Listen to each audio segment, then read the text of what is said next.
Find nature of roots. तो एक quadratic equation दी गई है, कैसे पहचाना? क्योंकि यहाँ पे देखा एक्स का स्क्वायर दिया हुआ है, एक्स है, और क्वाड्रेटिक इक्वेशन होती क्या है? X square plus B X plus C equal to 0। अब इसका बताना है हमें नेचर ऑफ रूट्स। तो नेचर ऑफ रूट्स के लिए आपको क्या करना पड़ता है?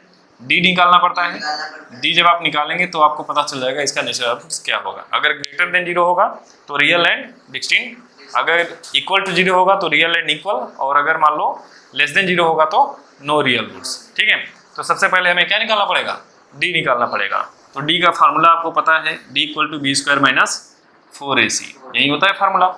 तो यहाँ पे अगर आप ध्यान से देखें तो b की वैल्यू कितनी है? b की वैल्यू x के बाद जितनी भी चीज़ें लिखी हैं सब b है ना? तो इसको मैं कैपिटल B इसलिए लिख रहा हूँ क्योंकि वहाँ पे ABC लिखा हुआ है, तो ax square capital B capital C। ठीक है, तो b की वैल्यू को अगर ध्यान से देखें, सबसे पहले a लिख लेते हैं, x स्क्वायर के साथ जो भी है सब a है, तो 9a square b square. b की वैल्यू कितनी है? -24abcd। ठीक है, और जो कांस्टेंट है उसकी वैल्यू कितनी है? 16c square b square. ये सारी वैल्यूज हैं। अब इसको यहाँ पे हम लोग पुट करेंगे।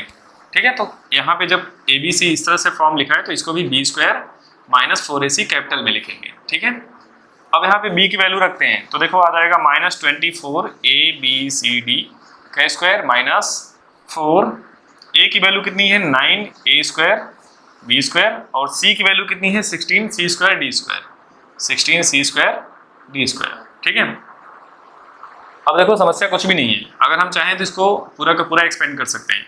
तो 24 का स्क्वायर कितना हो जाएगा? माइनस का स्क्वायर प्लस 24 का स्क्वायर हो जाएगा 576। अब इन सब का स्क्वायर करेंगे तो a square b square c square d square.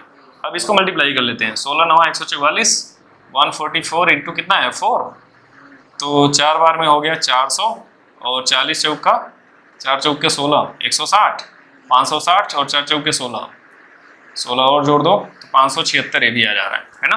तो -576 a square b square c square d square. अब दोनों वैल्यू सेम है तो दोनों के दोनों क्या हो जाएगा? माइनस होके 0 हो जाएगा।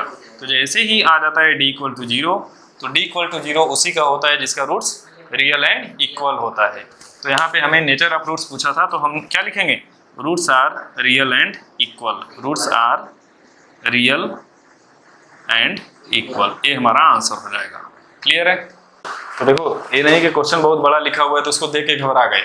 क्वेश्चन इतना बड़ा लिखा है तो देख के घबरा थोड़ी जाएंगे, अगर घबराएंगे तो सॉल्व थोड़ी कर पाएंगे, क्योंकि देखो क्वेश्चन देखने में बस बड़ा लग रहा है ना? क्वेश्चन इतना बड़ा लग रहा है कि मतलब ABC की वैल्यू रखने के लिए भी सोचना पड़ेगा। तो एक चीज़ ध्यान यहाँ पे क्या दिए कि अगर ABCD इस तरह से लिखा हुआ है स्मॉल में, तो जब इस क्वाड्रेटिक को लिखेंगे तो इसको कैपिटल A मान लेंगे, कैपिटल B मान लेंगे, कैपिटल C मान लेंगे। ठीक है, फिर उसके बाद इसको कंपेयर करेंगे, फिर जो प्रोसेस है उसी को फॉलो करेंगे। आ गया तो ठीक है, नहीं आया तो भी ठीक है ना? बट आएगा कैसे नहीं?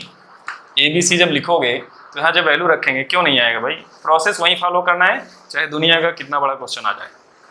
ठीक है।